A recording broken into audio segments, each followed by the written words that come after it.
देखिए श्वेता जी, काम निश्चित तौर पर किया जा रहा है, लेकिन वह पर्याप्त नहीं है, मैं इसको भी स्वीकार करता हूँ। सरकार लगातार अगर काम नहीं करती तो आज जिस तरह की विभीषिका हुआ है और जो देखने को मिल रहा है तो शायद बहुत जान माल की हानि होती। लेकिन कम से कम इतने सजग सरकार में बैठे लोग हैं कि तत्काल उनको पहले से इवैक्यूएट करा के रखे।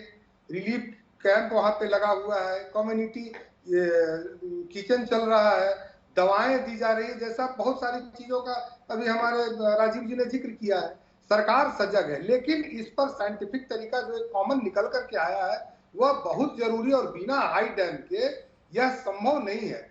क्योंकि यह अपने देश का ही सिर्फ मामला नहीं है, मामला अंतर्राष्ट्रीय है, यह आपको भी पता है, आप भी बिहार से हैं। लेकिन हाँ, इतना जरूर है कि इसका समाधान किया जा सकता है, और जिस तरह से बांधों को बना करके हम लोग इसको डाइवर्ट कर सकते हैं, उस पर एक और बड़े बजट का एलोकेशन होना जरूरी है। उसकी पहली किस्त आई है, मैं मानता हूं, उसके लिए सरकार प्रतिबद्ध है और आगे चरणबद्ध तरीके से इसको करेगी भी। लेकिन जिस तरह से एक बार हम लोगों को अगर विशेष रूप से बजट दिया गया तो विपक्ष के लोग जितना हल्ला कर रहे थे, श्वेता जी आप भी बिहार से हैं, आप बताइए कि हमको विशेष पैकेज की जरूरत है कि नहीं है। लेकिन सभी विपक्ष के लोग, इंडी गठबंधन के लोग यही कहने लगे कि बिहार के बदौलत सरकार एनडीए की चल रही है, इसलिए वहां पर बजट एलोकेट किया गया। लेकिन संजोग देखिए, दुर्भाग्यवश आज ऐसी विपत्ति की समय आई है कि आज भी वह पैसा हमें कम पड़ रहा है।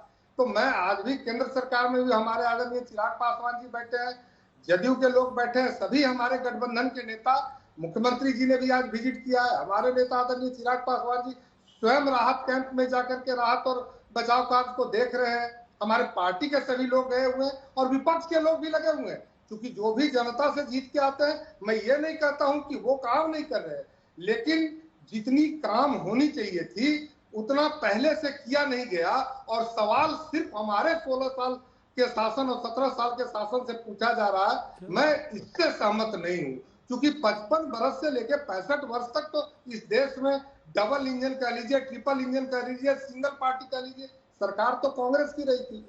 चलिए ठीक है, जब जागो तब सवेरा, तो जब जागो तब सवेरा। लेकिन प्रोफेसर दुबे, इस समय बिहार की जो भौगोलिक स्थिति है उसको देखते हुए, क्योंकि दुनिया भर का मौसम बदल रहा है, बारिश होती है तो मूसलाधार ऐसी बरसात, 70 घंटे नेपाल में बारिश, लेकिन क्या कुछ ऐसा प्रबंधन नहीं हो सकता है जिससे इस तरह की त्रासदी देखने को न मिले? देखिए, जब हम बात करते हैं कोसी की, तो 8 बड़े पर्वत, 270 से ऊपर ग्लेशियर लेक्स, और जो उसके साथ साथ जो ग्लेशियर्स है उन सब का पानी जो है वो कोसी नदी के अंदर आ रहा है।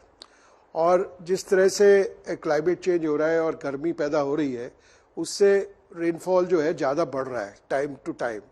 अब जब रेनफॉल बढ़ता है तो उसके साथ साथ जो है नदी के अंदर भी फ्लड आने के चांसेस ज़्यादा रहते हैं।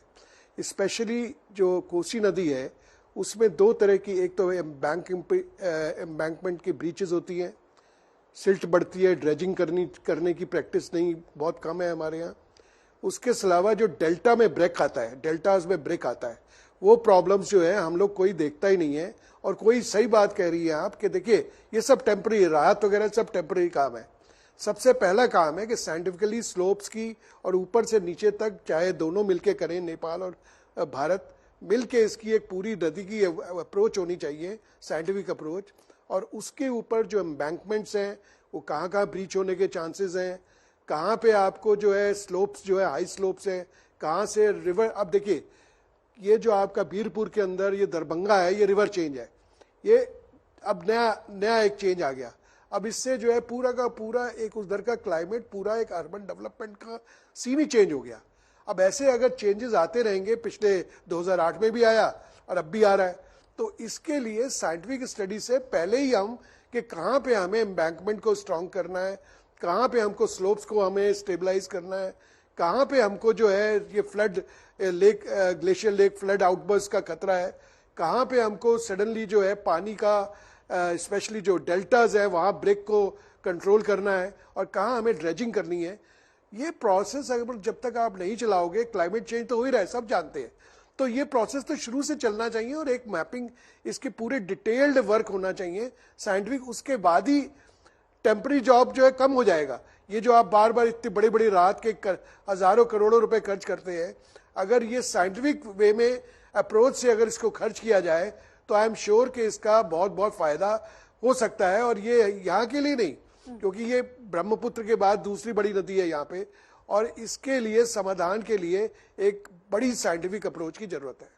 पूर्वोत्तर के बाढ़ हम देखते हैं, वहां की परिस्थितियां अलग हैं। बिहार की बाढ़ में नदियों की जो संख्या हम बता रहे हैं, नेपाल से उद्गम होते हुए बिहार में कितने लंबी दूरी तक बहती हैं। जो कैचमेंट एरियाज हैं वो नेपाल के क्षेत्र में अधिक और बिहार के क्षेत्र में कितने पड़ते हैं। अपने साथ पूरी गाद को लेते हुए भी आते हैं, तो मुश्किलें तो होती हैं। लेकिन धनंजय गिरि जी, मैं यहां पर यह आपसे समझना चाहती हूं, देखिए ये सवाल कोई नहीं उठा रहा है कि सरकार गायब है या विपक्ष गायब है। सरकार भी जमीन पर नजर आ रही है, उसके नुमाइंदे नजर आ रहे हैं, मुख्यमंत्री हवाई सर्वेक्षण कर रहे हैं, उनको घेर रही है रोहिणी आचार्य। लेकिन विपक्ष के नेता भी हैं, सरकार की तरफ से भी हैं, और आपने और राजीव जी ने जो बताया है कि जो कैंप्स वगैरह हैं। लेकिन ये बताइए कि नेपाल के साथ जो बातचीत की बात हो रही है, कई दफा सुनने में आती हैं ये चीजें, लेकिन वहां पर क्या कोई ब्रेक थ्रू नहीं है?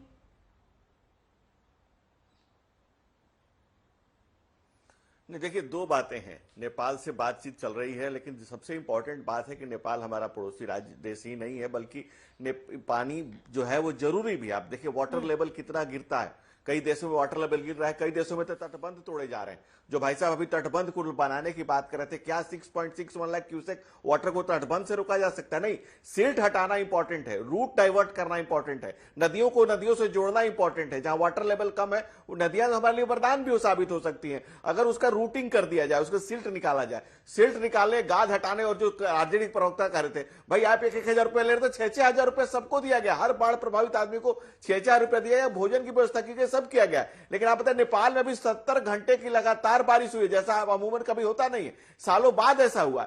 फिर 6.61 लाख क्यूसेक पानी छोड़ा। नेपाल में तो 6,000 नदियां, नेपाल वाटर का सबसे बड़ा रिसोर्स है, 1,000 बड़ी नदियां, उसमें से एक नदी कोसी के बाढ़ में जो पानी आया, हालांकि कोसी के उस पानी आने से एक चीज स्पष्टीकरण चाहती हूं, क्या गाद हटाने का काम हुआ है?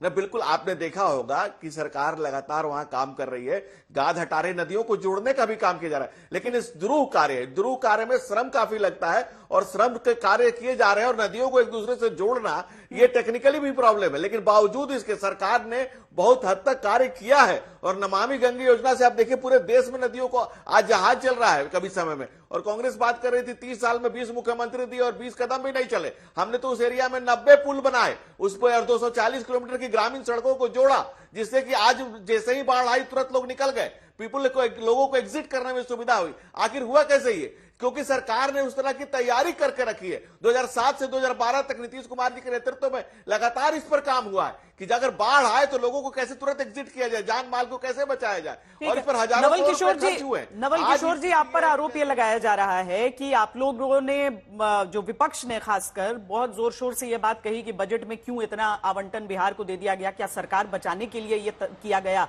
और अभी देखिए वो आवंटन काम आ रहा है। एलजेपी प्रवक्ता ने आप पर यह आरोप लगाया। इसमें देखिए, जो आरोप लगाना तो यही इनका काम है। ये अभी पुल की बात कर रहे हैं, 25 पुल कैसे गिर गए? सबसे महत्वपूर्ण बात यह है कि इस सरकार में जो भ्रष्टाचार हो पर्याप्त है, और पूरी तरह से सरकार इस तरह से घिरी हुई है सारे भ्रष्टाचारियों से। ये काम करे तब तो। आपने अभी पूछा, अभी बोला कि इन्होंने पैसा कहाँ दिया। हम तो विशेष राज्य की दर्जा से कम कुछ मांगते ही नहीं है। विशेष पैकेज के साथ साथ विशेष राज्य की दर्जा भी मिलनी चाहिए।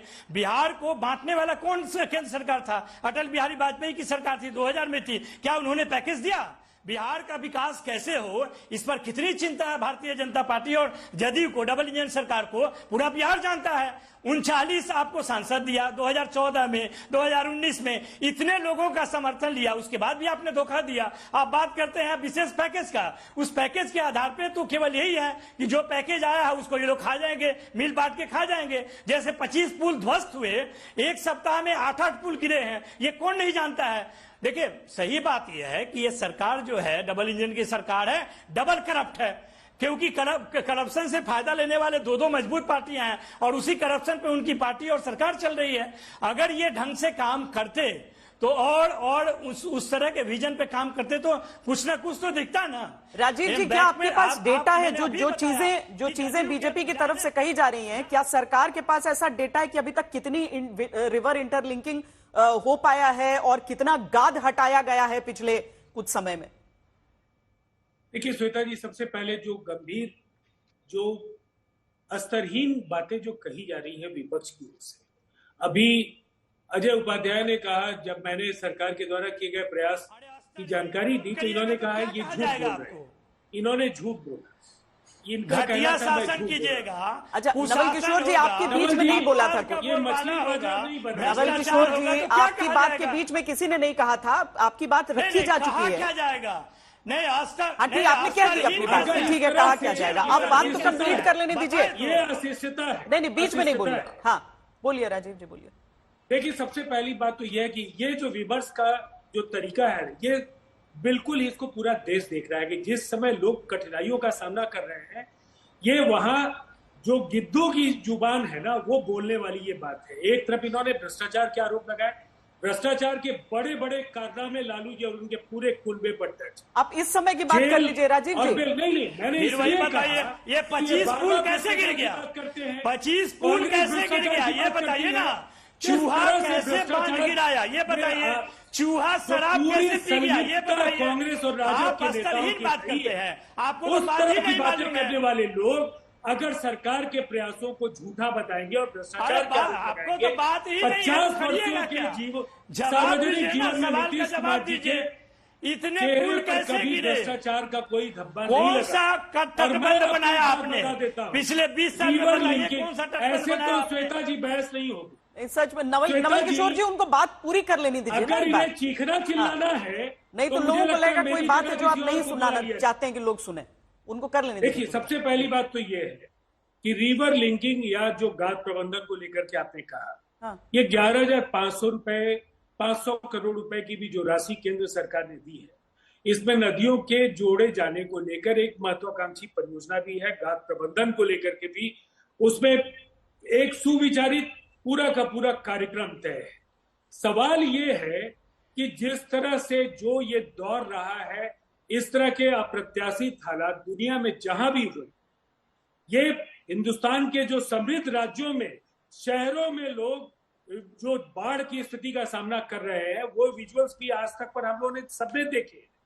ये अप्रत्याशित अगर नहीं है तो मैं समझता हूँ ये दुबे जी ने जब दुनिया में नहीं है। ठीक है राजीव जी, अजय जी, छोटे छोटे में बात अब आप जी राजीव जी बदल रही है। छोटे में अपनी बात कर रहे हैं। Bihar Kosi basin development project के नाम पे वर्ल्ड बैंक से भी आप 376 मिलियन अमेरिकी डॉलर लिया है और 2023 तक के सारे नदियों को सिंचाई से जोड़ने का काम, नहरों को बनाने का काम, मरम्मत का काम था। कोई काम आपने नहीं किया। आप झूठ यहाँ पे दे रहे हैं, कोई डेटा आपके पास नहीं है और दोनों सरकार सिर्फ लफाजी कर रही है। लोगों के जान माल का उसको कोई परवाह नहीं है और ये हर साल का काम है। हर साल आप लोग लफाजी करते हैं और हर साल हम लोग जो है, हमारे लोग जो है जान अपनी दे रहे हैं और जो जितने हम उम्मीद करते हैं कि कम से कम इस तरह की त्रासदी के समय में सारी राजनीतिक पार्टियां एक साथ, एक मत, एक राय, लोगों की जैसे मदद अलग अलग करने निकल रहे हैं। बिहार के भविष्य के लिए सोचते हुए